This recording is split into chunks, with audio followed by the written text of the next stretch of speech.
Hello friends, मैं राधिका देवांगन। आज आपको बताने जा रही हूँ assignment number 5 class 12 subject accountancy. इसमें आपका सबसे फर्स्ट क्वेश्चन है, वित्तीय विवरण के विश्लेषण का महत्व समझाइए। वित्तीय विवरण क्या होता है? सबसे पहले वित्तीय विवरण जो होता है वो आपका बैलेंस शीट होता है, चिट्ठा होता है ना। इसके विश्लेषण के महत्व, सबसे पहले प्रबंधकों को लाभ। प्रबंधकों को क्या लाभ होता है इससे? व्यवसाय की लाभदायकता, क्रियात्मकता और वित्तीय स्थिति की तरलता को आसानी से हम माप सकते हैं। फिर है लेनदारों को लाभ। लेनदारों को क्या लाभ होता है? उनको अल्पकालीन एवं दीर्घकालीन ऋणों फर्म की अदायगी स्थिति की जानकारी मिल जाती है इस विश्लेषण से, वित्तीय विवरण के। फिर है विनियोजकों को लाभ। वित्तीय विवरण के विश्लेषण से क्या होता है?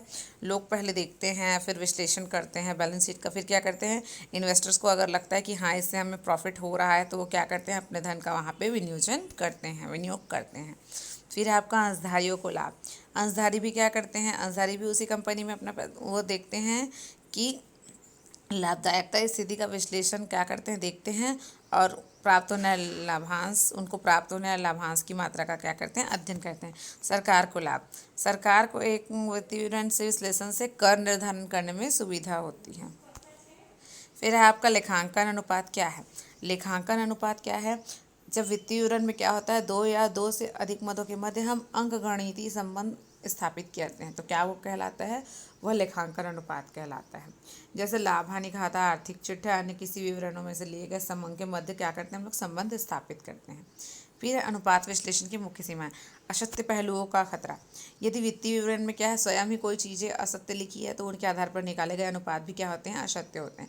फिर है अमौद्रिक पहलुओं के उपेक्षा। अब देखो, अनुपात विश्लेषण में क्या होता है, केवल मौद्रिक पहलुओं को ध्यान में रखा जाता है, न कि अमौद्रिक पहलुओं को नहीं ध्यान में रखा है। लेकिन अमौद्रिक पहलुओं का भी संचालन क्षमता पर काफ़ी प्रभाव पड़ता है, जैसे ईमानदारी, निष्ठा आदि का। फिर है आदर्श अनुपातों का अभाव।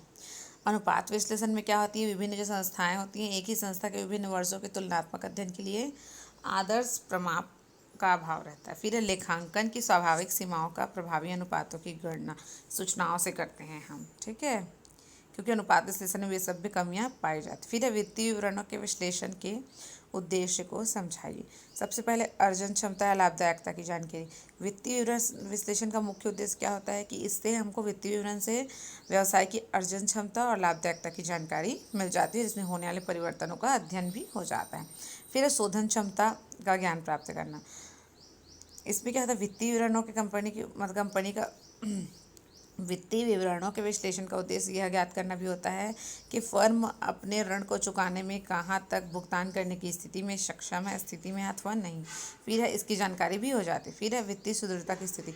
अब हम व्यवसाय की वित्तीय स्थिति कितनी मजबूत है, इस चीज़ को जानने के लिए भी क्या है, इसका ये भी एक उद्देश्य है। फिर है ब्याज एवं लाभांश का भुगतान करने की क्षमता ज्ञात करना।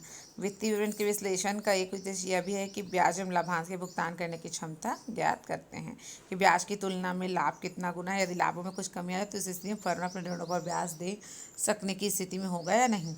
फिर है क्वेश्चन नंबर 4, न्यूमेरिकल क्वेश्चन आप पढ़ लेंगे। समतांश पूंजी 25 लाख।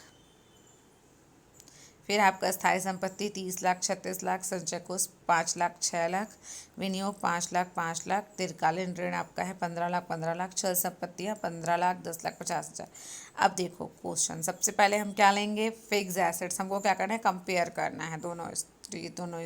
सबसे पहले हम क्या लिखते हैं, फिक्स एसेट्स। फिक्स एसेट्स में हमारा क्या दिया हुआ है, 30 लाख, 36 लाख। अब देखो 2017 में 30 लाख, 36 लाख। अब जो एक्सेस है वो कितना है आपका, 6 लाख का एक्सेस आया है। जब हम परसेंटेज निकालेंगे तो यहाँ पे परसेंटेज का फॉर्मूला आपका क्या होगा, 6 lakh into 100 divided by 3 lakh. कितना आ जाएगा, 20% आ जाएगा, ठीक है। फिर आपका है इन्वेस्टमेंट। इन्वेस्टमेंट कितना है आपका, 5 लाख।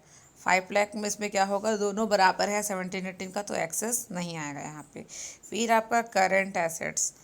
करेंट एसेट्स आपको दिया हुआ है, कितना दिया है आपको, 15 लाख।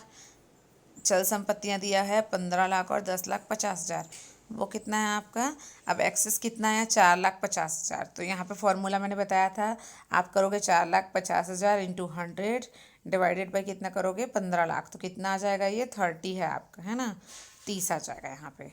फिर टोटल एसेट्स कर लो, यहाँ पर टोटल कर लो और देख लो, है ना।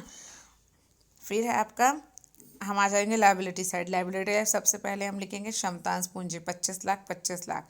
तो यहाँ पे कोई चेंजेस नहीं है, कोई एक्सेस नहीं आएगा। फिर हम लिखते हैं reserve and surplus. Reserve and surplus में हम क्या लिखते हैं आपका 5 लाख 6 लाख। यहाँ पे एक्सेस कितना आ जाएगा हमारा 1 लाख आ जाएगा।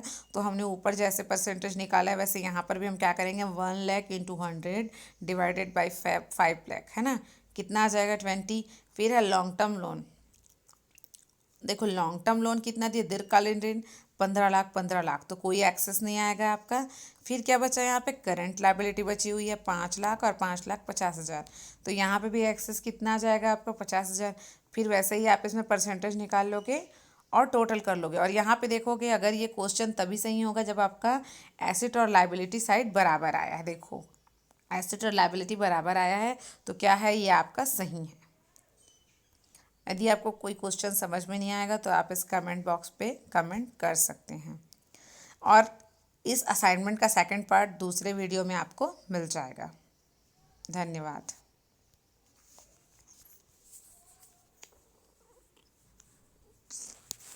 टुन टुन टुन टुन टुन।